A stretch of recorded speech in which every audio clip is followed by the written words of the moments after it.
Good morning.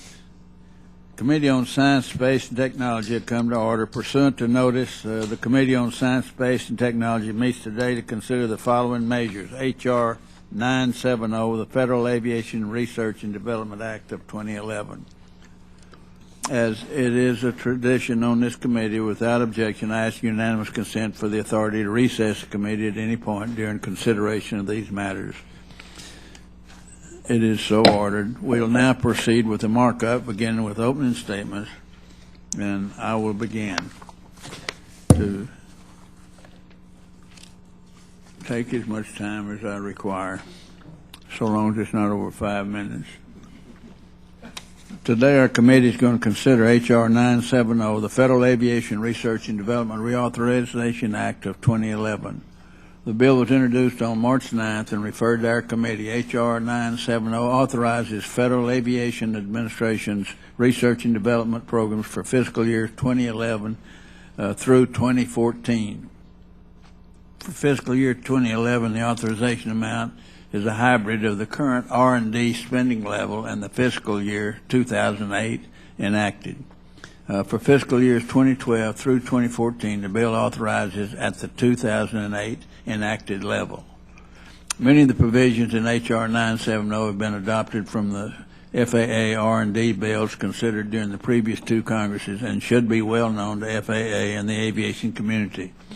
They're focused and essential policy initiatives that will sustain the excellent research now underway at FAA, including research on unmanned aircraft systems designed for certification, alternative jet fuel technologies, and aviation's effect on the environment.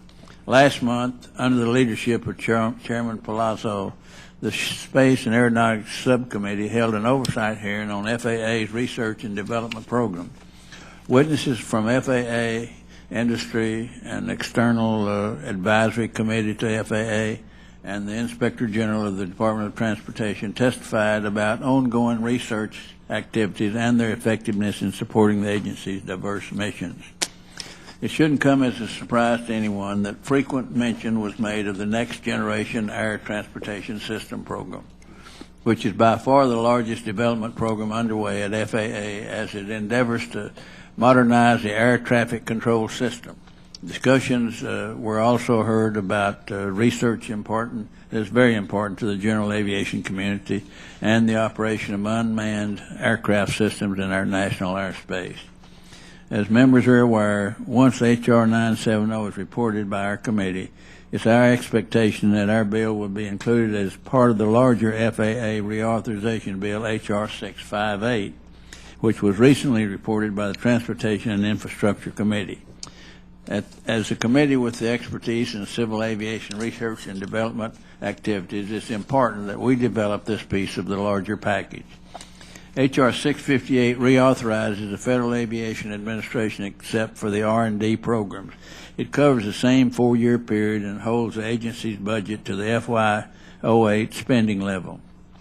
By reporting the bill before us this morning, we'll ensure that the broader FAA authorization bill or reauthorization bill will include a R&D title, thus enabling the agency's goals of increasing the capacity, efficiency, safety, and reliability of our nation's civil aviation system through a robust research and development program. I strongly urge my colleagues to support H.R. 970, and I now recognize the gentlelady from Texas for her opening statement. Mrs. Johnson. Thank you very much, Mr. Chairman, and good morning to everyone. As we prepare to mark up legislation to reauthorize the Federal Aviation Administration's research and development programs, I think we do need to keep in mind what is at stake. Aviation is one of the cornerstones of modern commerce and vital to both our economy and our quality of life. As a result, research tools to improve aviation safety and modernize our air transportation system are critical to the continued health of the nation's economy and to creating and keeping good jobs in America. As former President Bush administration FAA Administrator Marion Blakey said when she testified before the House Transportation Committee last month, the civil aviation industry is an economic engine, directly and indirectly contributing more than $1.3 trillion, or 5.6% of gross domestic product to the U.S. economy. It supports nearly 11 million jobs with a payroll of $369 billion. She also testified that safety, expanding the capacity of our national airspace system, and addressing growing environmental and energy concerns are two of the most significant challenges facing the U.S. civil aviation industry today. So we're not talking about nice-to-haves here. We are talking about investments that are essential to the continued health of our nation's aviation system. In short, today's markup is about ensuring safety, creating jobs, and protecting the flying public. Mr. Chairman, while I certainly appreciate your good faith in attempting to reauthorize these important R&D programs, I cannot agree with the level of funding provided in H.R. 970 for these important R&D activities. Members need to be clear about what is being proposed in this bill. Namely, this bill proposes a 23% reduction to FAA's research, engineering, and development accounts from the funding enacted by Congress in fiscal year 2010. 23%. That cut is being proposed despite clear testimony from witnesses before the Space and the Aeronautics Subcommittee at last month's hearing on FAA's R&D and next-gen programs that the level of funding currently being invested in R&D by FAA is appropriate. Certainly no one at that hearing advocated cutting the R&D. Mr. Chairman, I'm very concerned that the cuts contained in this legislation are going to wind up jeopardizing the safety of the flying public and the continued viability of our aviation system. It may not happen today or next week, but sooner or later we're going to see the bad consequences of neglecting these critically important investments. When that day comes, I do not want to be on that plane with you headed to Dallas, because we'll stop somewhere in Tennessee. Memphis, okay. So I stood by while Congress cut the research that is vital to the continued well-being of this important sector of our economy and to the continued safe operation of the nation's aviation system. I can't believe any of my colleagues want to do that either. Yet we're being told that we must cut these programs simply to meet an arbitrary budget-cutting target, not a target that is based on any detailed and thoughtful review of the programs in question. Funding reductions that cut critically important research on fire safety, aircraft icing, wake turbulence, aviation noise and emissions, human factors, and weather monitoring technology in the cockpit, as well as research required for next gen. The most needed modernization of the nation's air traffic control system really does not make much sense. Yet that is what is being proposed in this bill. All of us in this room depend on our aviation system, and we need to understand what the impact of these cuts will be. They will hurt our airlines that are seeking increased efficiencies to help cope with jet fuel expenses that increase their annual bill by $175 million for every penny increase per gallon in jet fuel costs. And they will hurt our airports. They will hurt the environment by limiting work to lessen the impact of our air transportation noise on our communities and harmful aircraft emissions into the atmosphere. They will hurt America's aviation-related workforce. They will impede research to improve the safety of the flying public. And they will slow efforts to reduce congestion and improve the efficiency of the nation's air transportation system. That said, I know that a number of my Democratic colleagues intend to offer amendments to try to limit the damage that would be done by this bill if it were to become law. And I intend to support these amendments. I hope that members on both sides of the aisle will give the amendments serious consideration so that we can stand up for the flying public, for safety, and for jobs.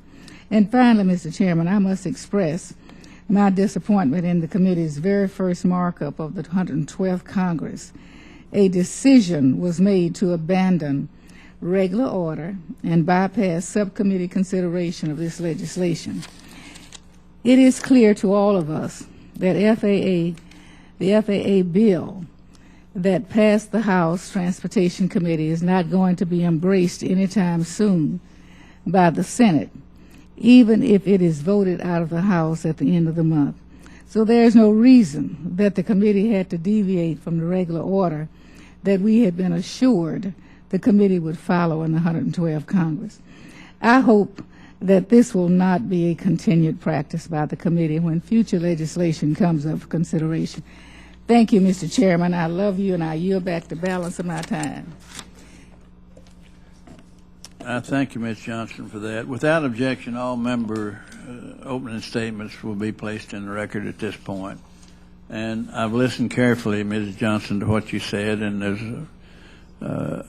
senior members of this committee can well remember some mistakes that have been made when you cut the budget too much or too little. I remember at a time, back in the last century, it's hard to say that, when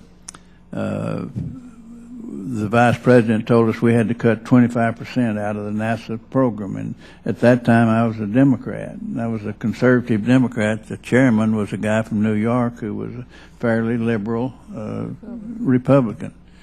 And the book on us at that time was that I'd keep him from spending all the money on the whales, and he'd keep me from drilling on cemetery lots. So, but there was a difference in us. And we called in, I believe, Mr. Golden, who was head then, and told him, pursuant to the vice president, who was kind of guiding us then, and was in charge of space and things like that, that we had to cut it 25%. And we told Mr. Golden that we could cut it, but we didn't know how to cut it where safety was involved as much as it is, and that he could cut it skillfully, or we'd cut it with a baseball bat. He skillfully cut it, but he cut 34% out of it, and that was the beginning of the end of NASA. That was the beginning of our downward trend. He cut it way too much, and that can happen. I'm aware of that. We'll now consider H.R. 970. Without objection, I ask unanimous consent that the bill is considered as read and open to amendment at any point, that the reading of the amendment in the nature of a substitute, which was noticed along with the bill, be dispensed with, and that the members proceed with the amendments in order of the roster. And it is so ordered. The first amendment on the roster is an amendment in the nature of a substitute offered by me. The clerk shall read the amendment. Amendment number 342, amendment in the nature of a substitute to H.R. 970, offered by Mr. Hall of Texas. All right, the reading having already been dispensed with, now as I recognize myself for 5 minutes to explain the amendment in the nature of a substitute. The amendment in the nature of substitute is very simple. It includes a new Title 10 designation and read numbers the sections of H.R. 970 accordingly. Making these changes will allow our bill to be easily incorporated, if necessary, as a research title into a larger FAA reauthorization package. In every other respect, the amendment in the nature of a substitute is identical to the introduced bill. And by taking this step, we'll make it easier for the House to move efficiently to include the committee's language in an FAA reauthorization packet. I urge all members to support this amendment. Now I recognize Ms. Johnson for any comments she may have on the amendment in the nature of a substitute. Thank you, Mr. Chairman. I do not support this substitute, but I think that after we consider the next amendments, I might have a change of heart. Yeah. Before we change Mrs. Johnson's heart, does anybody else wants to? Mr. Chairman. Gentleman from Texas. I don't know if I'll change anybody's heart, but my heart's in the right place. Thank you, Mr. Chairman, for holding this hearing. And, this Congress has been working on FAA reauthorization for an extremely long period of time, and hopefully we're going to finally get that ball across the line. But I think it's important, and I think that this bill that we're considering today funds the FAA at 2008 levels. And of course, what this is going to do, and that's an okay process, is going to force all of these agencies to do more with less. But quite honestly, that's what the American people and families all across this country are having to do. They're having to make choices. They're having to make their money go further, and so they have a right to expect that from government as well. I had planned to offer an amendment with this bill on a project that I've been working on for the last 4 years, and that is it has to do with safety. What we do know is in our country is that there are towers and other obstacles out there that can impact air safety. And in my particular congressional district, we've had we are now enjoy being the congressional district in the country that has the largest wind farm, I think now in the world, is in my congressional district. And it is providing an additional source of power for America. But there are other obstacles. That we have radio towers and cell towers and all of these. And so what I've been working on is a piece of legislation that would ask the FAA to conduct a study on the feasibility of FAA maintaining a database in the FAA that's available to the aviation industry, but also not only just to the aviation industry, but also to those people that are developing infrastructure that has some potential impact of having influence on flight patterns or radar locations, so that people can know where these objects are before they begin to develop those projects. I just think it makes sense, and with the technology that we have today, if that database was being maintained with the actual GPS location of each one of those, a lot of the software that people in aviation and others use would be able to be downloaded and be able to be used and make our airways safer, but also from the development standpoint of people planning projects, they would know in advance where there are sensitive sites where that location of a particular tower or structure might impede safety, or not only are we talking about radar for air traffic control, but we're also talking about weather radar where that some of these objects could impede the ability for people that are in the weather business to give advance notice on storms and so forth. And I think this is an important piece of legislation. It really probably fits within the purview of this committee because it is basically about research. But we've been working with the T&I committee on this piece of legislation, and so we have, out of respect to the work we're doing with them, we are not going to offer this amendment today. But I did want the committee as a whole to be aware of that, and as this bill hopefully moves forward in the House, that you would be supportive of that particular initiative, because I think long term it has a real benefit to not only the aviation industry but also to the industries that are planning structures that could impede and cause hazards for the aviation industry. And so with that, Mr. Chairman, thank you for allowing me a little bit of time here this morning, and I yield back. Thank you. You used exactly 5 minutes. Very good. Well planned. And I agree with you. And I know you have a particular problem in West Texas with the windmills and all that.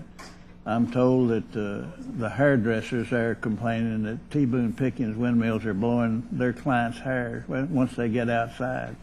I don't know if you have that much or not, but as I that said, much hair or this what? Amendment is simple. Yeah, this amendment. Mr. Chairman, I don't have that problem. You don't need any help. You're one of my favorites, and you know it, don't you? it includes, this simply includes a new title to make it fit into to the big bill that we're having to work with. And thank you, Mr. Nogabar, for your statement. I agree that the FAA has a responsibility to provide for the safety of all users in all of the U.S. airspace, and including West Texas. And I'd be interested in further pursuing this topic of potential aviation obstructions for low-flying aircraft and their related safety concerns, because we're going to have that if we ever write a immigration bill. That's something that needs to be worked into it. And I thank you for your work. We have a vote on that. All right. Is there anyone else who cares to be heard? Mr. Chairman. What is it? Gentleman from where?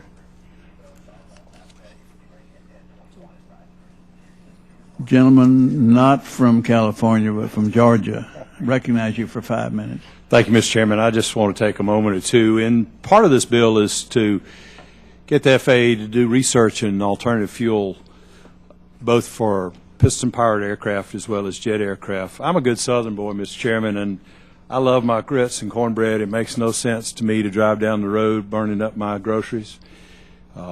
And I hope the FAA, as they do that research and development, as we do need to find alternative fuels, will not focus on corn-based ethanol, because that is, as the government has done so, it has raised the cost of all groceries for everybody in this country, rich and poor alike.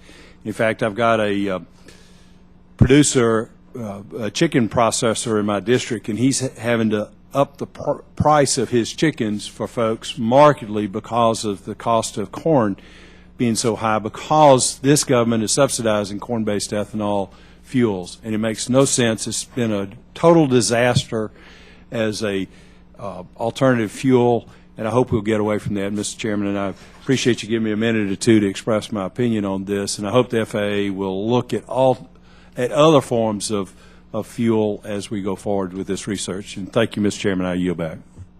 Gentleman yields back. Now, thank you for that.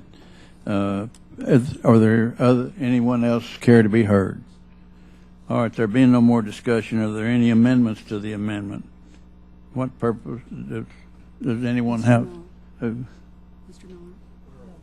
Mr. Miller, gentleman from. I have a couple of amendments at the desk. The one on icing. It's the one that. Number 346. Is your amendment number 346? Actually, it doesn't. Yes. All right. Yes. All right. Second amendment is offered by the gentleman from North Carolina, Mr. Miller. Are you ready to proceed with your amendment? I am. I move to dispense with the reading of the amendment. Does everyone have it? Wait, yes. Just say the clerk will report the amendment. All right. You have an amendment at the desk, do you not? I have an amendment at the desk. All right. The clerk will report the amendment. Amendment number 346, amendment to the amendment in the nature of a substitute to H.R. 970, offered by Mr. Miller of North Carolina. All right. I ask unanimous consent to dispense with the reading without objection. So ordered. Thank you. Thank you. The gentleman is recognized for 5 minutes to explain the amendment. Thank you, Mr. Chairman. This amendment assures that FAA's research into atmospheric hazards, including icing, is not cut below the fiscal year 2010 levels. The amendment adds money to the overall research account to ensure that the amendment does not harm other important research accounts. Anyone who's followed the news in the last couple of years has known that, actually in the last generation or more, that aircraft icing has played a critical role in many catastrophic air crashes. The last couple years, a Colgan Air flight bound for Buffalo, New York, crashed on approach, killing all 49 on board, and one person on the ground. Aircraft icing was found to be a contributing cause of that, and the Air France flight bound for Paris that plunged into the Atlantic in 2009, killing all 228 people on board. The investigation there is not complete, but icing also appears to have been a critical factor in that accident. Those are the highest profile aviation accidents in the last couple of years, and both involved aircraft icing. the Air France disaster in particular showed that equipment icing issues really calls for increased icing research. So I think it makes sense in the aftermath of those tragedies and many more before them that we make sure that FAA's funding for aircraft icing and atmospheric hazards research remain in place. And if you are only concerned about the cost of programs, this saves money regardless. Just on the Air France crash, we've lost hundreds of millions of dollars, and the search and rescue cost alone topped $40 million. So this makes economic sense. It's $1 million a year to make sure that we can avoid much greater costs, not just costs of the government, but human costs. I urge support for the amendment, and I yield back. Thank you, Mr. Miller. And while I appreciate your argument that your amendment restores a modest amount of funding to the FAA's Atmospheric Hazards Program, I have to oppose the amendment, and I do so for two reasons. First, as members are keenly aware, this bill seeks to reduce federal spending by returning FAA's budget, including R&D funding, to the FY08 funding level. It hurts, it's painful, but it's also necessary if Congress is really serious about reducing the size of our deficit. I acknowledge that FAA research programs could do more if given more, but we simply don't have the money. And if we go down that slippery path, we're making an exception here. So where do we stop? Does anyone else care to be heard? Yes. All right. Oh, I'm sorry. Recognize, and I can't see your name. Mrs. Fudge. Thank you very much, Mr. Chairman. Mr. Chairman, I support this amendment because it increases safety within our nation's aviation systems. Ice formation on aircraft can disrupt the smooth flow of air over wings and prevent the aircraft from taking off. Most importantly, it can decrease the pilot's ability to maintain control of the aircraft. This could lead to a fatal flight event, as Mr. Miller has just described. NASA Glenn Research Center, located just outside of my district in Cleveland, Ohio, is a leader in aircraft icing research. In fact, the icing research tunnel at Glenn is the world's largest refrigerated wind tunnel and has been ensuring flight safety for icing conditions since 1944. In addition to the tunnel, Glenn is home to the icing research aircraft, which allows for full-scale iced aircraft, aerodynamic studies, and the development of icing protection systems. Icing research means increased safety for the flying public. Yes, we are in tough fiscal times, but cutting icing research, like the research being performed at Glenn, is not the answer. We cannot tighten our belts by compromising the safety of our citizens. I urge my colleagues to support this amendment, and I yield back. Thank you. Gentlelady from Ohio yields back and states her position very well. We're trying to get this vote off before we have to go to the floor and vote. Is there anyone else who cares to be recognized? Mr. Chairman, 30 seconds. Recognize the gentleman. Mr. Chairman, I support the gentleman's amendment. As you know, I chaired the Aviation Subcommittee in the last Congress and am ranking member of the subcommittee in this Congress. The program is working. It's working well. Both Mr. Petri and I and Mr. Micah held a roundtable discussion last year concerning this icing issue. The National Transportation and Safety Board has put it on their most wanted safety list. In 1997, a lot of progress has been made, and in fact, there was testimony before the subcommittee in a hearing that we held from the Deputy Administrator for Safety at the FAA and also the head of the GAO that, in fact, that the program was working. More research and development are needed to determine exactly how to properly address the issue. So it is a safety issue, and I support the gentleman's amendment. Hopefully there are no more, but if anyone else wants to be heard, we'll take the time. We won't cut anybody off, but if there are no more, the vote occurs on the amendment. All in favor say aye. Those opposed, all of you say no. We have a record vote. Record votes requested. Clerk will call a roll. Chairman Hall. Aye. Chairman Hall votes aye. Oh, no, is this on their objection? Yeah. Now, I'm a Republican now.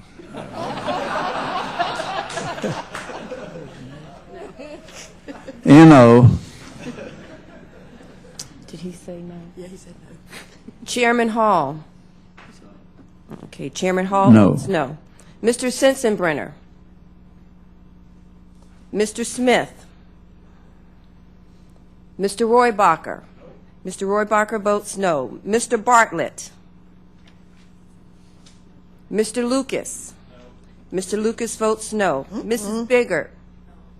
Mrs. Biggert votes no. Mr. Aiken. Mr. Nagelbauer. Mr. Nagelbauer votes no. Mr. McCall. There's too many of them. And they're present. There's too many of them and they're present. Enough to overwhelm. No. Mr. McCall votes no. Mr. Brown. They packed. Mr. Brown votes no. Mrs. Adams. Mrs. Adams votes no. Mr. Quayle. Mr. Quayle votes no. Mr. Fleischman. Mr. Fleischman votes no. Mr. Ridgel. Mr. Ridgel votes no. Mr. Palazzo. Mr. Palazzo votes no. Mr. Brooks. Mr. Brooks votes no. Mr. Harris. All say no. Mr. Harris votes no. Mr. Holtgren. Mr. Holtgren votes no. Mr. Cravat. Mr. Cravat votes no. Mr. Bouchon. Mr. Benishek. Ms. Johnson. Ms. Johnson votes aye. Mr. Costello. Mr. Costello votes aye. Ms. Woolsey. Aye. Ms. Woolsey votes aye. Woozy. Did someone say aye? Okay. Ms. Lofgren. I understand. Okay. Ms. Lofgren. Ms. Lofgren votes aye. Mr. Wu. Aye. Mr. Wu votes aye. Mr. Miller. Aye. Mr. Miller votes aye. Mr. Lipinski. Aye. Mr. Lipinski votes aye. Ms. Giffords. Ms. Edwards. Aye. Ms. Edwards votes aye. Ms. Fudge. Aye. Ms. Fudge votes aye. Mr. Lujan. Aye. Mr. Lujan votes aye. Mr. Tonko. Aye. Mr. Tonko votes aye. Mr. McNerney. Yes. Mr. McNerney votes aye. Mr. Sarbanes. Nice company. Ms. Sewell. Aye. Ms. Sewell votes aye. Ms. Wilson. Aye. Ms. Wilson votes aye. Mr. Clark.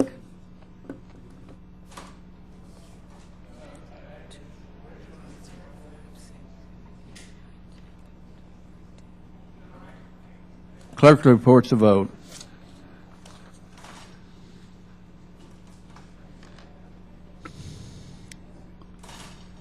Mr. Chairman, 13 members votes aye and 16 members vote no. The amendment is not agreed to. On this vote, there are 13 ayes and how many noes? 16 noes. The amendment is not agreed to. The amendment's not agreed to. We're going to recess. Okay, now we recess 10 minutes. Come back. till 10 minutes after the votes, the last vote. Is there? Thank you, Ms. Johnson.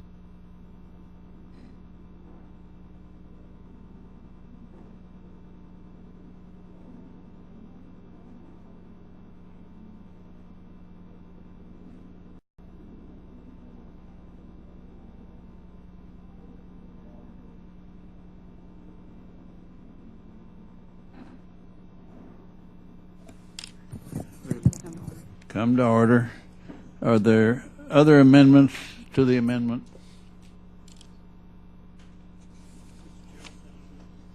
What purpose does the gentleman seek recognition? Mr. Chairman, I have an amendment at the desk. It's in the green. Mr. McNerney? All right. Clerk will report the amendment. Amendment number 347, amendment to the amendment in the nature of a substitute to H.R. 970 offered by Mr. McNerney of California. All right, I ask unanimous consent to dispense with the reading without objection. It's so ordered. Gentleman is recognized for 5 minutes to explain the amendment. Thank you, Mr. Chairman. I'd like to explain my amendment. Although many people may not fully appreciate this fact, the FAA is a major force behind much of the research and development that makes sure that aviation safety programs are up to date and able to deal with the constantly evolving technologies and practices. Specifically, fire safety is vitally important in the aviation industry, both to passengers and to people employed in the industry. With so much potential for combustion, both in the air and on the ground, it's important that strong measures are in place to ensure the safety of both passengers and those who work on the aircraft. That's why I'm introducing an amendment that will maintain funding for the fire safety research at 2010 levels. The language of this amendment adds money to the overall research account to ensure that this adjustment does not affect any other important research accounts. If anyone has any doubts about why we need to preserve funding for this integral research, let me provide you with two examples. In 1998, a Swissair flight from New York to Geneva crashed into the Atlantic Ocean, killing all 229 people on board. The cause of the accident was an in-flight fire which started above the cockpit and ultimately led to a loss of control of the aircraft. The accident investigation to find the cause of the crash cost $38 million, but the total economic cost of the tragedy was much higher, and of course this pales in comparison to the lives lost. You may also remember the TWA Flight 800, which exploded off the coast of New York shortly after takeoff. This terrible accident, which occurred in 1996, killed all 236 persons on board. The cause of the accident was determined most likely to be a short circuit which ignited the vapors in the fuel tank. As a result of the NTSB investigation into this accident, new FAA requirements were issued to prevent similar types of accidents in the future. Responding to such tragedies is of course necessary, but it's also a costly way to make up aircraft improvements. We should instead focus on making these improvements proactively to prevent accidents, and this can be achieved by investigations into fire safety research at the FAA. I know all of us want to keep the American public safe, and I urge you to support my amendment. Thank you, Mr. Chairman, and I yield back. I thank the gentleman. I oppose the amendment. I recognize that the FAA's fire research program has led to very significant safety improvements in the commercial aviation industry here and abroad, as the gentleman stated. Most recently, their research on the cause of TWA Flight 800 tank explosion led to the development of technology that will make modern jet aircraft much more immune to these types of accidents in the future. But by having said that, the bill really does nothing to force FAA to reduce funding for fire research and safety activities. What the bill does is authorize FAA's research, engineering, and development account at the fiscal year 2008 level. It does not authorize or cap specific funding for any of the underlying R&D activities, thus allowing FAA to direct resources to its highest priority programs or wherever they want to direct them. I urge members to oppose the amendment.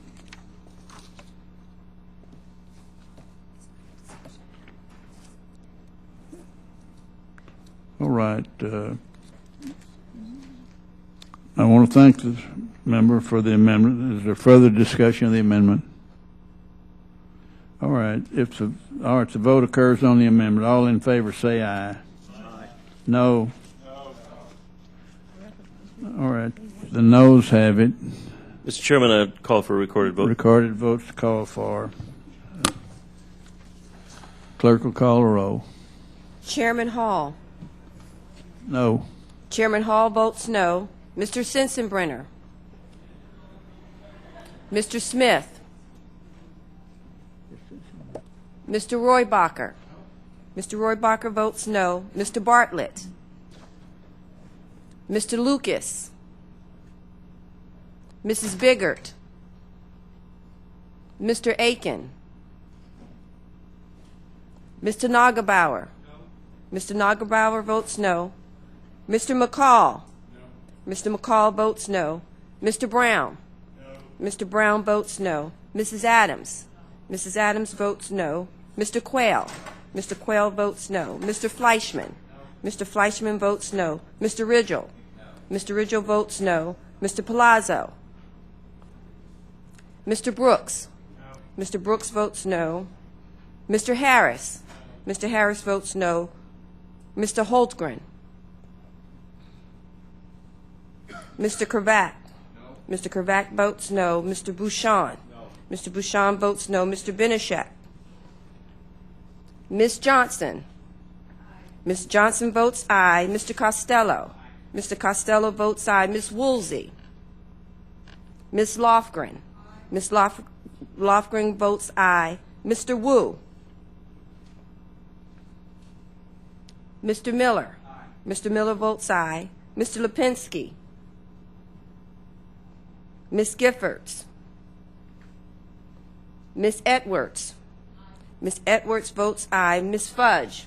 Ms. Fudge votes aye. Mr. Lujan? Mr. Lujan votes aye. Mr. Tonko?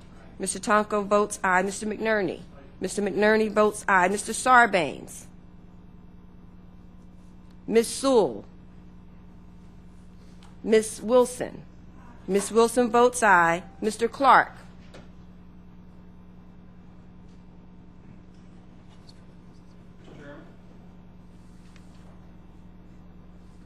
Who seeks recognition? Chairman Lucas, Oklahoma, could I be recorded as no? Mr. Lucas votes no. All right, are there other members who wish to vote? State your name and give your service number. Mr. Lipinski votes aye. You are not recorded. Ms. Biggert is not recorded. Ms. Biggert votes no. You're not recorded. Mr. Palazzo is not recorded. Mr. Palazzo votes no. Are there others coming in the room at this time who surely want to vote no?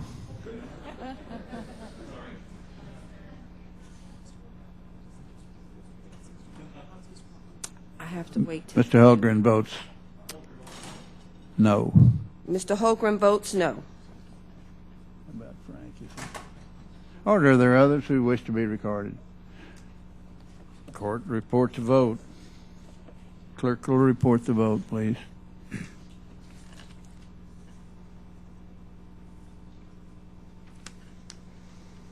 Mr. Chairman, 11 members vote aye and 17 members vote no. All right, on this vote, the amendment is not agreed to. By a vote of 11 ayes to 17 noes. All right, now where are we now?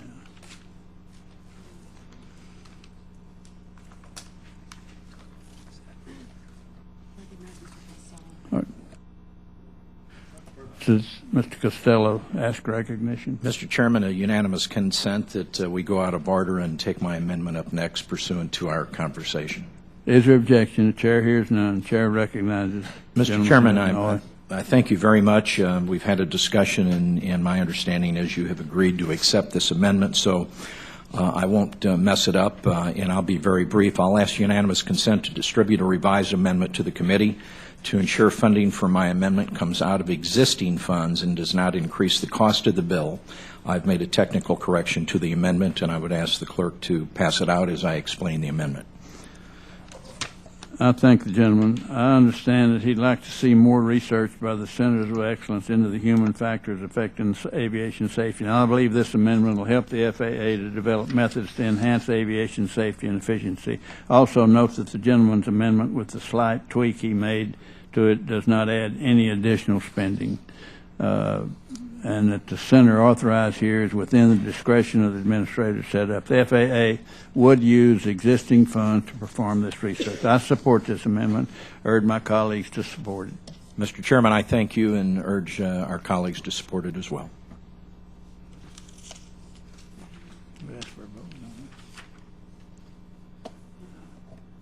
Okay, I want to thank the member for his amendment. If there's further discussion on the amendment, if no, the vote occurs on the amendment. All in favor say aye. Aye. Those opposed say no. The ayes have it. The amendment's accepted.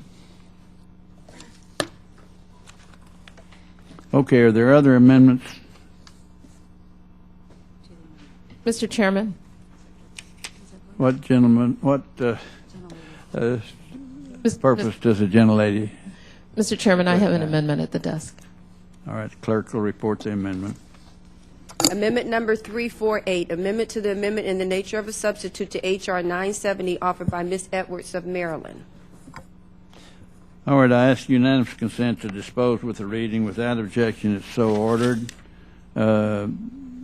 The gentlewoman is recognized for 5 minutes to explain the amendment. Thank you, Mr. Chairman. This amendment is not terribly complicated. It prevents cuts from being made to FAA's flight deck maintenance, system integration, human factors activities within the research account by continuing these activities not at the FY 2008 levels but the 2010 levels. It's a two-part amendment. The first portion of the amendment adds money to the overall research account to ensure that this adjustment does not negatively impact the other important research accounts, and the second part specifies fiscal year 2010 funding levels be maintained for these activities for the life of the bill. First of all, let me put it into layman's terms what types of research occur within the flight deck maintenance, system integration, human factors account. This research at its core aims to reduce pilot and maintenance errors that lead to accidents. It's really that simple. And it's also critically important. Pilot and crew error remains the single largest cause of fatal aircraft accidents. Human errors in general constitute the primary cause of fatal aircraft accidents, and this includes non-flight deck personnel. A prime recent example that's been cited before is the 2009 Colgan Air flight, which crashed on approach to Buffalo. While icing was a factor in the accident, as we've heard, the NTSB also found that crew actions were the primary cause of this crash that killed 50 people. And sometimes we're talking about catastrophic accidents, but near misses on runways, takeoff, landing, and where crew actions are really so important are of particular concern. And this is true for smaller airlines, for rural areas, and for underserved areas, where training and design of the flight deck and those things are really important to making determinations as to whether the crew in those critical moments can make the right decisions. Now, I understand the urge to address the federal deficit, but choosing rather arbitrary budget targets without consideration of the effects of the specific cuts being considered, I think is pretty reckless and not very responsible. And my amendment attempts to undo some of this by maintaining vital safety research at the agency. If you just actually look at the amount of money that's spent on investigations alone, it is a pittance of the cost of just investing in the research that would actually lead to better decision making. I want to thank Ranking Member Johnson and Mr. Costello and our work also on our Transportation and Infrastructure Committee that intersects here for their leadership and for working with me on this important amendment. And Mr. Chairman, thank you for your consideration. It's really a small price to pay for safety of the flying public, and I urge support for my amendment. And with that, I yield back. Gentlelady yields back. I oppose the amendment, and I do so for the very same reasons that's raised against the amendment offered by the gentleman from North Carolina and from California. Congress simply has to accept the fact that federal spending has to be cut. By restraining FAA R&D funding at the FY 08 level, this bill does not choke off research, but it does force FAA to be more selective in the types of research it conducts. And to repeat what I said a minute ago, our legislation gives FAA the latitude to invest its research funding in programs it deems to have priority. I urge members to oppose the amendment. Mr. Chairman? For what purposes, gentlelady, ask recognition? At the conclusion, if other members haven't spoken, I'd ask for a recording. Let me give them a chance. Thank you. Are there others who want to be heard? Mr. Chairman, if I might. All right, who's first down there? Gentleman, Mel, are you first? Mo. Mr. Brooks. Yes, sir. Mel's the movie producer. It's Mo. Yes, sir. I'm a freshman, y'all can tell. I'm one of many freshmen who came here looking at the budget situation that our nation faces. And quite frankly, we were provoked into running. Not that we desired it, but felt that we had to in order to save our nation from fiscal peril. We, during the first 6 years of the Bush administration, averaged $300 billion a year in budget deficits. Those are bad. Since the change in the elections of November of 2006, over the 4 succeeding years, those budget deficits have multiplied by a factor of 4 to an average of $1.2 trillion a year. It's one thing to have bad budget deficits. It's another thing to have deficits that threaten the very survival of our federal government, and that's what these do. $1.2 trillion a year deficits are unsustainable, absolutely unsustainable. They risk a federal bankruptcy. They risk a federal insolvency. If the federal government goes bankrupt, and that is the path that it is headed on, then there will not be money to fund any of the programs that these amendments purport to assist. Quite frankly, given that kind of economic environment, I would submit that it is irresponsible for us as a government to continue to spend money that we don't have, no matter how much we would like to spend it. The responsible thing to do, I would submit, would be to suggest cuts elsewhere in the funding so that we have a comparison point between item A and item B, and we can decide which is the higher priority. But that does not seem to be the path promoted by any of these amendments that have been supported so far or thrust upon us. And as such, faced with a federal government bankruptcy, with the hardship that would result from a federal government bankruptcy, faced with the fact that there is a risk that all of the programs that go through science, space, and technology would get zero money if there is that federal government insolvency and bankruptcy.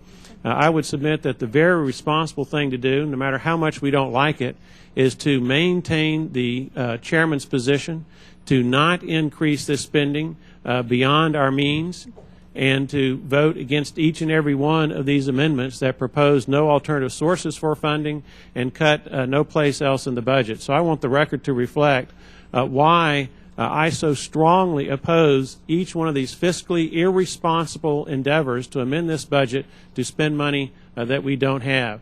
And as a caveat, I'd add one other thing. In the month of February, the deficit was $223 billion. That's for 1 month. Now keep in mind that the White House's projection for this fiscal year is $1.65 trillion deficit. Well, if that February number turns out to be a trend rather than an aberration, then we're looking at a budget deficit, if it is a trend, of $2.5 trillion in this 1 year alone. Folks, we have to start understanding that no matter how much we want to spend other people's money, no matter how much we may want to risk bankrupting our federal government, we can't do it if we're going to save America as a great nation. And so with that, Mr. Chairman, I yield the remainder of my time. I thank the gentleman. Mr. Chairman? For what purpose does the lady from California To strike the last word. recognize you for 5 minutes? Thank you, Mr. Chairman. I just want to make a couple of brief comments, and I have no doubt that the gentleman is sincere. But I think it's important to note that the United States is not bankrupt and is not going bankrupt. We have a fiscal challenge. When President Clinton left office, as you know, we were running a surplus. Right after that, we borrowed about $4 trillion for 2 wars and encountered a recession that has severely impacted our revenues. No one disagrees that there is a need to get spending under control as well as improve the revenue picture. But I just would note that there are areas where if you cut, you actually end up paying more. And when it comes to research and prevention of disaster, that is one of those things where it's penny wise and pound foolish. And I think this is one of those instances. I hope that the gentleman will be voting for the resolution to end the war later today, if he is as concerned about the deficit as he says that he is. And I would yield the balance of my time to Mr. Miller. Thank you, Ms. Lofgren. I want to concede that that the comments we just heard were sincere, but it certainly shows amnesia, and it's hard to imagine it's not willful amnesia. Just a decade ago, Congress was debating what to do with the surplus. We paid off $400 billion of the national debt. Alan Greenspan, then the chairman of the Federal Reserve Board, was worried that we would pay off the national debt too quickly and it would be unsettling for the economy. That was a Republican president and a Republican Congress that addressed that important problem, what to do with the surplus, how to avoid paying off the national debt too quickly. And I must compliment the Republicans. You did a spectacular job of solving that problem. We really do not have a problem of paying off the national debt too quickly now. But we are seeing what the consequences of that are. in order to give tax cuts to people who have their own jets, their own private jets, we are making commercial aviation, which the middle class has to rely upon, much more dangerous. We are cutting funding for icing. We're cutting funding for research into human errors. We're cutting funding for research into onboard fires, all of which we know have cost hundreds of people's lives, thousands of people's lives over the years, and it is remarkably short-sighted because we know every time there's a crash, we spend tens of millions of dollars in search and recovery, in investigations into what caused the crash, and on and on. And I am sure that just as we now have willful amnesia about why we have a deficit, when those crashes occur in the future because of icing or because of an onboard fire or because of human error, we will again hear a willful amnesia that these cuts that could have avoided it, they will not be remembered at all. I yield back. Gentleman yields back. Who else seeks recognition? Mr. Kavak from Minnesota, recognize you for 5 minutes. Thank you, Mr. Chairman. And Mr. Kavak, I'd like to, would you yield for a question? Yes, sir, I would. Do you believe Mr. Miller was talking about the surplus that Obama did away with?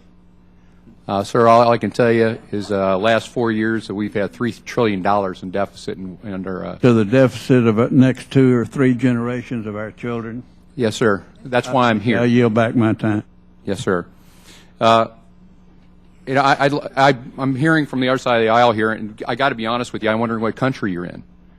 Because the only reason I'm here is because of the debt that's being transferred to our children and our grandchildren. I was very happy being a stay-at-home dad at home.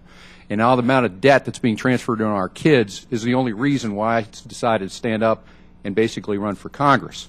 So we're reaching quickly 100% GDP. All we need to do is take a look at what's happening in countries such as Iceland, Spain, now losing its Moody's rating. These are things that we need to take a look at because the course is set before us.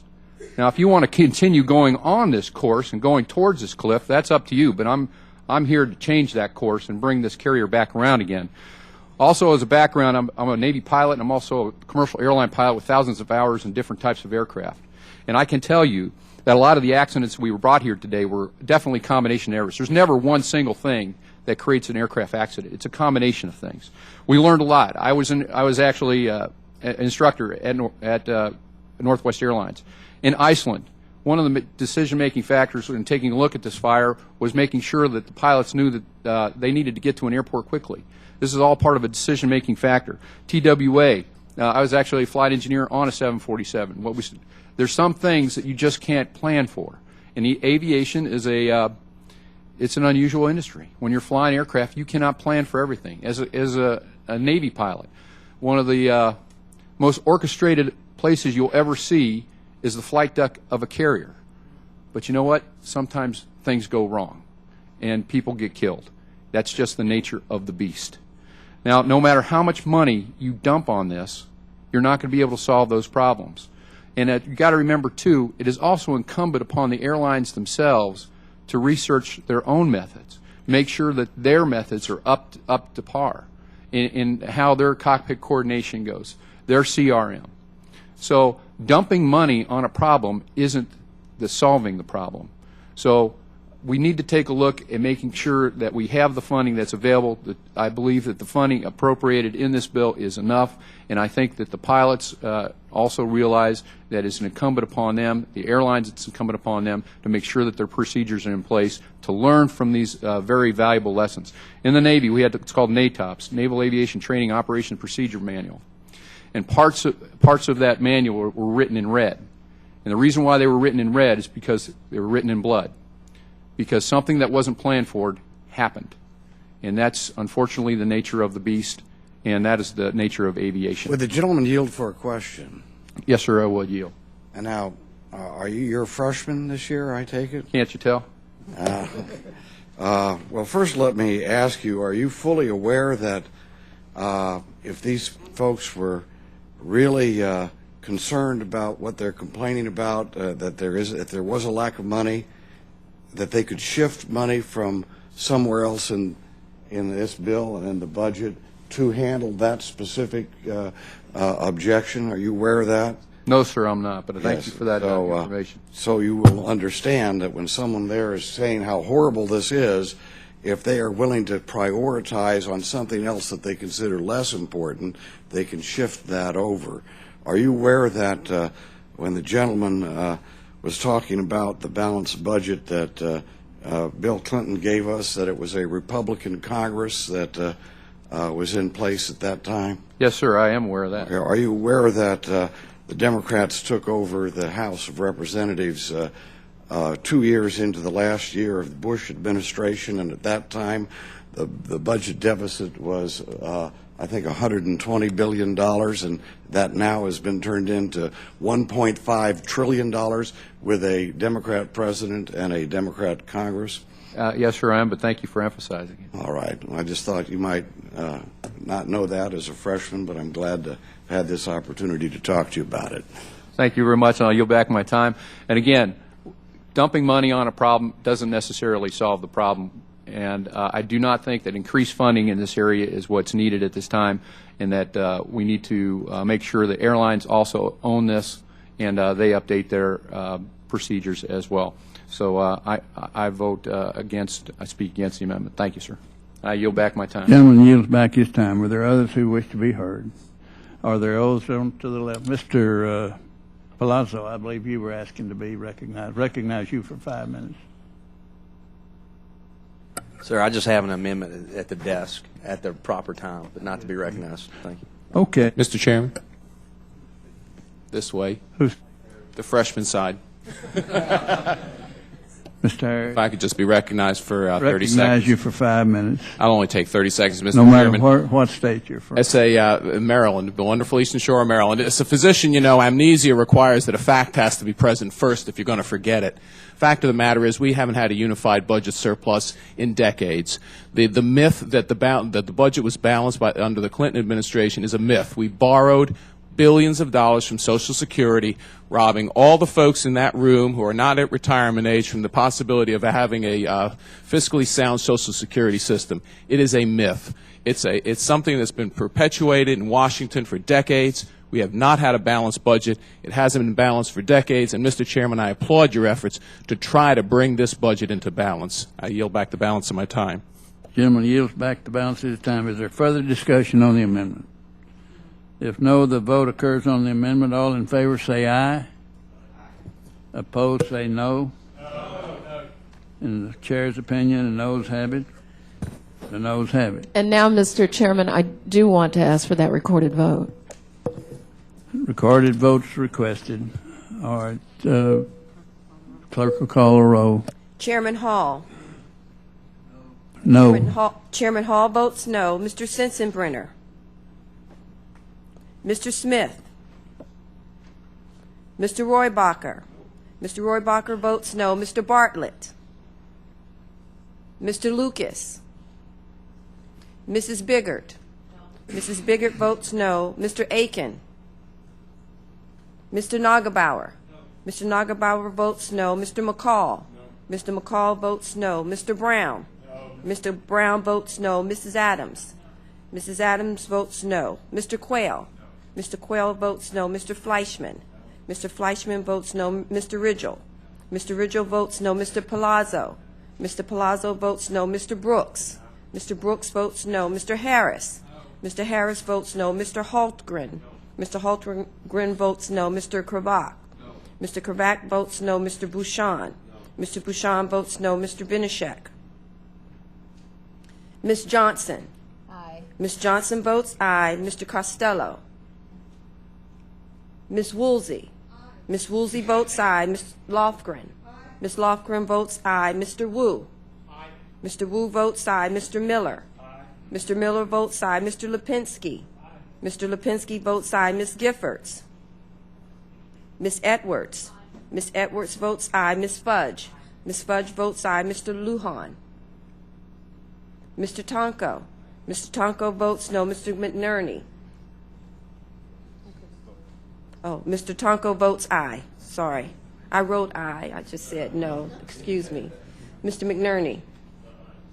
Mr. McNerney votes aye. Mr. Sarbanes. Ms. Sewell. Ms. Wilson. Ms. Wilson votes aye. Mr. Clark. Mr. Clark votes aye. Who seeks recognition? Mr. Lujan recognized. How's Mr. Lujan recorded? Mr. Lujan is not recorded. Mr. Lujan votes aye. Mr. Lucas of Oklahoma, not recorded. Mr. Lucas votes no. Are there others? Anyone else? Okay. Clerk, are you ready to report the vote?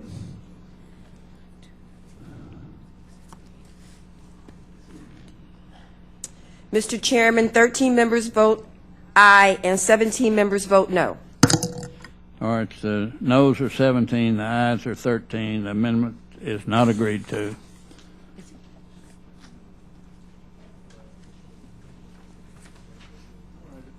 Are there other amendments to the amendment? Mr. Chairman, I have an amendment at the desk. All right.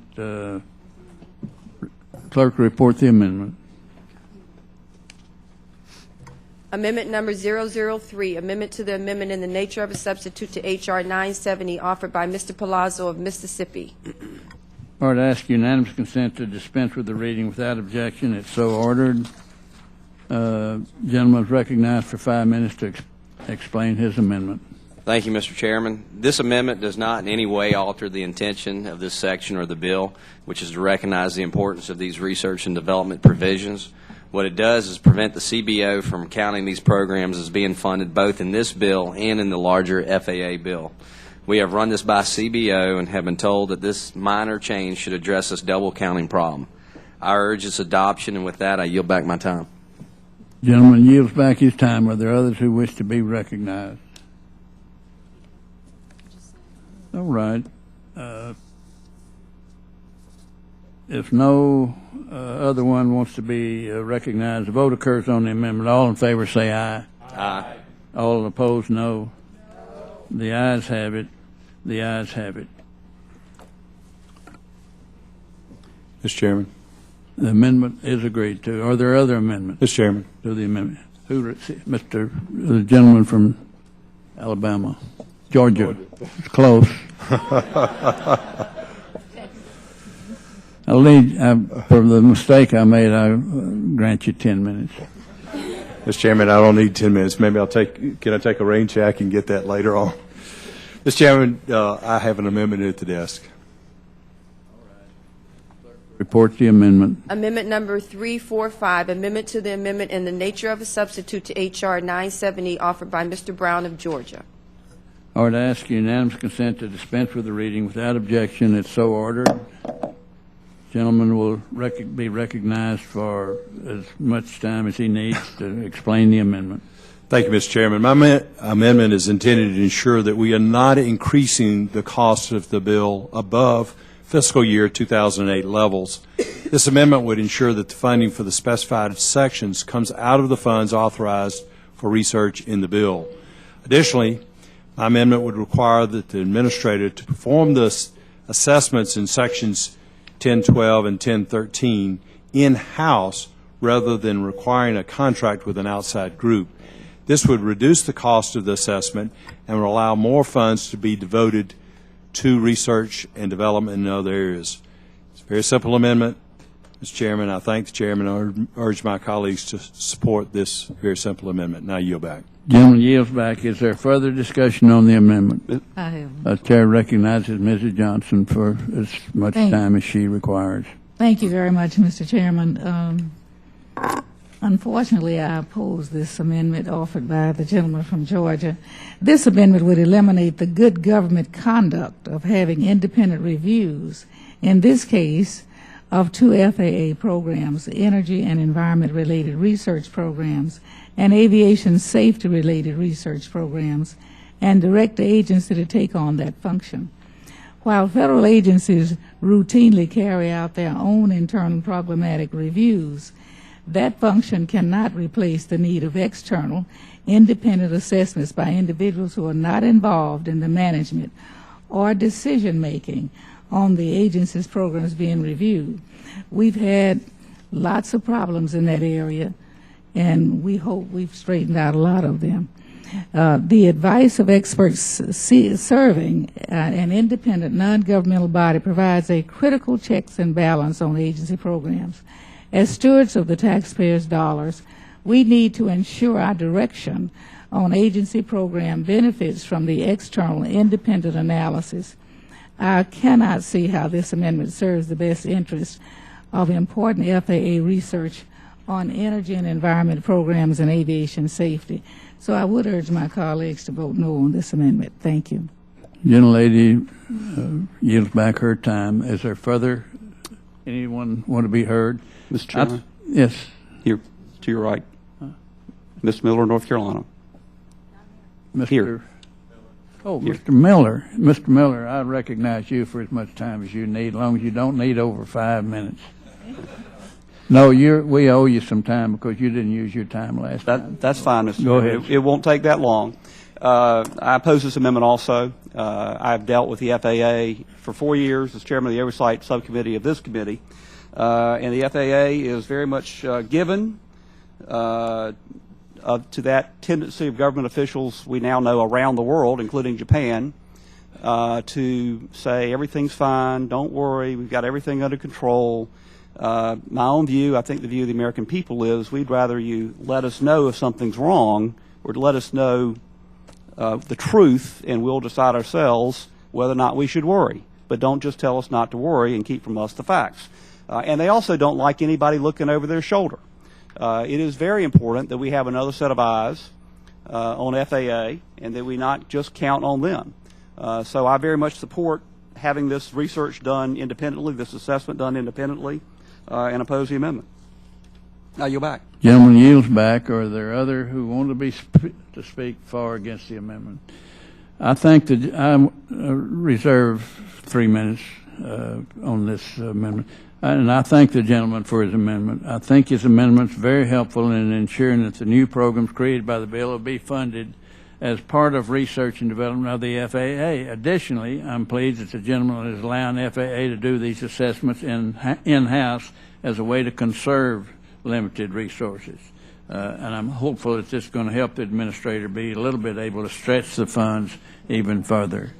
So, and I thank the gentleman for his amendment. If there's no further discussion on the amendment, the vote occurs on the amendment. All in favor say aye. Aye.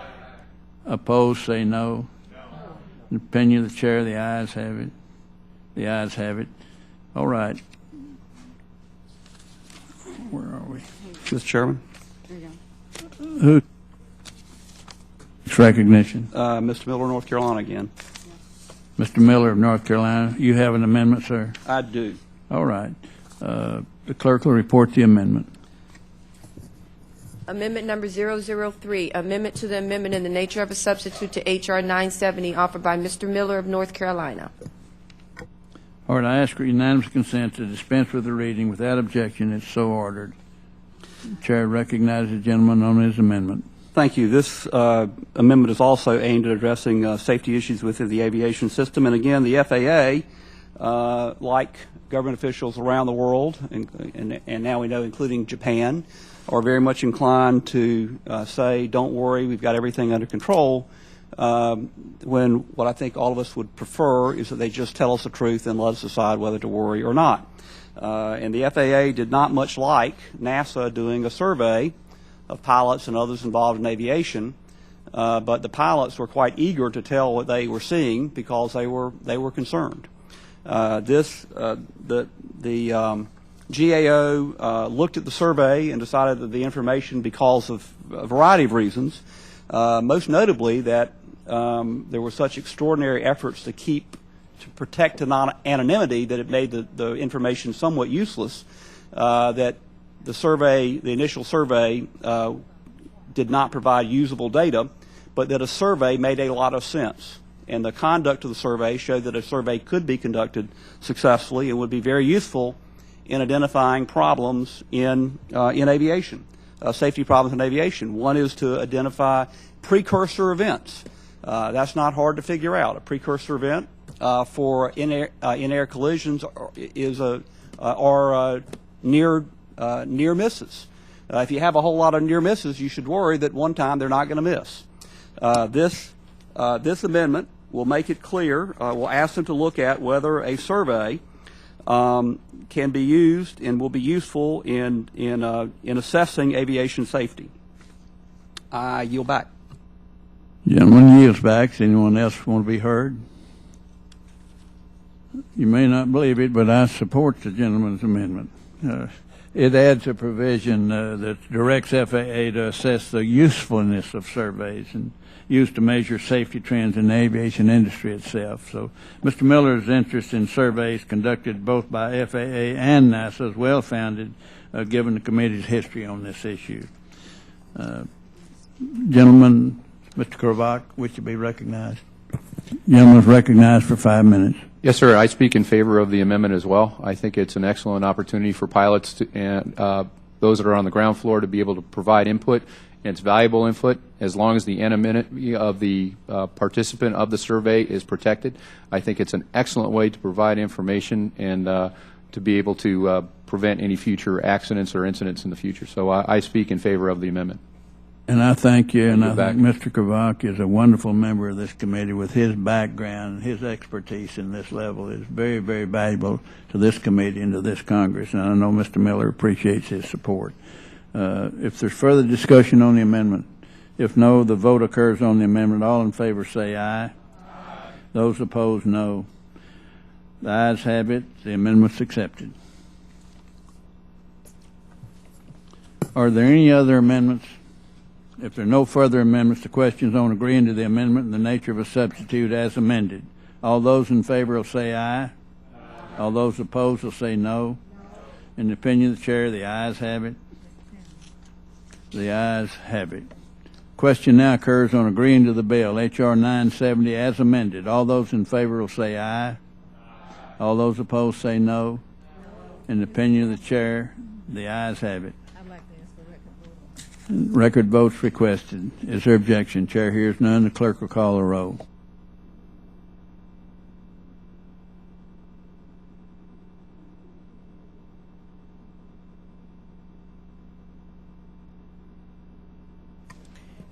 Chairman Hall. Chairman Hall votes aye. Mr. Sensenbrenner. Mr. Smith. Mr. Roybacher. Mr. Bartlett. Mr. Lucas. Yes. Mr. Lucas votes aye. Mrs. Biggert. Mrs. Biggert votes aye. Mr. Aiken. Mr. Nagelbauer.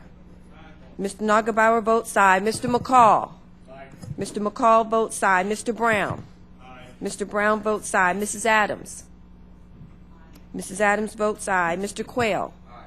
Mr. Quayle votes aye. Mr. Fleischman. Aye. Mr. Fleischman votes aye. Mr. Ridgel. Aye. Mr. Ridgel votes aye. Mr. Palazzo. Aye. Mr. Palazzo votes aye. Mr. Brooks. Aye. Mr. Brooks votes aye. Mr. Harris. Aye. Mr. Harris votes aye. Mr. Holtgren. Aye. Mr. Holtgren votes aye. Mr. Krovach. Aye. Mr. Krovach votes aye. Mr. Bouchon. Aye. Mr. Bouchon votes aye. Mr. Benishek. Ms. Johnson. Ms. Johnson votes no. Mr. Costello. Ms. Woolsey. Ms. Woolsey votes no. Ms. Lofgren. Ms. Lofgren votes no. Mr. Wu. Mr. Miller. Mr. Miller votes no. Mr. Lipinski. Mr. Lipinski votes no. Ms. Giffords. Ms. Edwards. Ms. Edwards votes no. Ms. Fudge. Ms. Fudge votes no. Mr. Lujan. Mr. Lujan votes no. Mr. Tonko. Mr. Tonko votes no. Mr. McNerney. Mr. McNerney votes no. Mr. Sarbanes. Ms. Sewell. Ms. Wilson. Ms. Wilson votes no. Mr. Clark. Mr. Clark votes no. Clerk reports the vote. Is there anyone else who wishes to vote, who wants to be recognized? Mr. Wu. Mr. Wu's not recorded. Mr. Wu votes no. Is there anything else? Mr. Aiken like to be recorded as yes. Mr. Aiken votes aye. Thank you, Mr. Aiken. Anyone else? Clerk will report the vote. Tell Wu to stay here. Stay here just a minute. Mr. Chairman, 17 members vote aye and 13 members vote no. All right, the amendment is agreed to, and the bill as amended is agreed to. I'll now, before I recognize Mr. Palazzo to offer a motion, I want to recognize Mr. Wu, who sent me a happy Chinese New Year's Day from the Wu family. And he also has a picture of his darling daughter and his fine-looking son on it. And he states the Chinese year is 1709. And if that's true, I'm 2,785 years old. I thank you, Mr. Wu, for this beautiful card. Now the chair recognizes Mr. Palazzo to offer a motion. Thank you, Mr. Chairman. I move that the committee favorably report H.R. 970 as amended to the House with the recommendation that the bill do pass. Furthermore, I move that staff be instructed to prepare the legislative report and make necessary technical and conforming changes, and that the chairman take all necessary steps to bring the bill before the House for consideration. No. All right. The question now is on the motion to report the bill. Those in favor say aye. No. Opposed? Those opposed say no. The ayes have it. The resolution is favorably reported. Without objection, the motion to reconsider is laid upon the table. Members may have 2 subsequent calendar days in which to submit supplemental, minority, or additional views on the measure. I move, pursuant to Clause 1 of Rule 22 of the Rules of the House of Representatives, that the committee authorize the chairman to offer such motions as may be necessary in the House to adopt and pass H.R. 970, the Federal Aviation Research Development Reauthorization Act of 2011, as amended. Without objection, it's so ordered. This concludes our full committee markup. Committee is adjourned.